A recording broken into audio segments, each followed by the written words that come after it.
get hurt.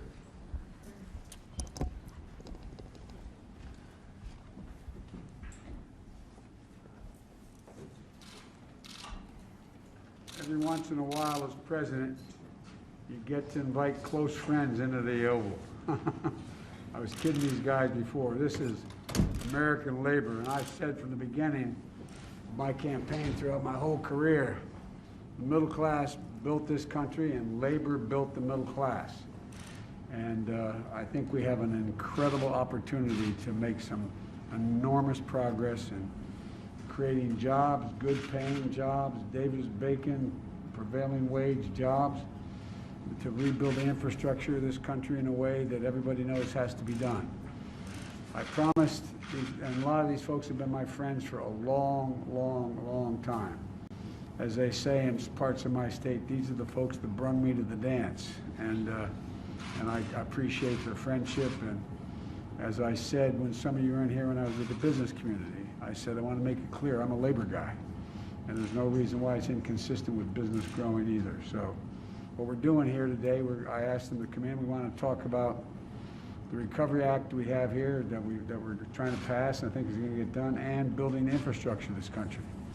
We are so far behind the curve. We rank something like 38th in the world in terms of our infrastructure. Everything from canals to highways to airports to everything we can do and we need to do to make ourselves competitive in the 21st century. And so the Vice President and I are looking forward to this meeting, and we're going to have a good conversation. And I think, you know, American workers and the whole economy is going to grow in a way that we haven't seen it grow in a long time. This is the time for us to move. So, at any rate, I'll let you know we're going to have a long conversation here. I don't know how long, but we're going to have a conversation as long as they're willing to put up with me and talk about how we're going to get this done. So, thank you all for coming in. Appreciate it.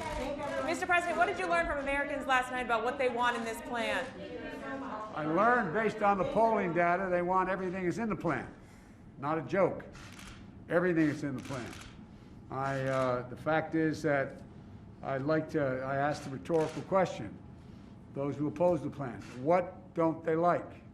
What particular program don't they like? Don't they want to help people with nutrition? Don't they want to help people be able to pay their mortgages? Don't they want to help people get their unemployment insurance? Don't they want to make sure that people are able to stay in their homes without being thrown out of their homes in the middle of this god-awful pandemic? What don't they like? And the truth of the matter is, the polling data from last night and all the polls you've all done, they come from you guys, not you personally, but your networks and your organizations, show that somewhere between 64 and 69% of the American people think we have to do this. And it's not about the money, it's about, in order to do everything from open schools as we should, to make sure that we're generating income for people who are in real trouble.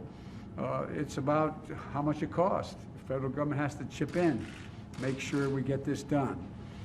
And as I said, almost every major economist in the country and the International Monetary Fund as well says it's going to grow the economy.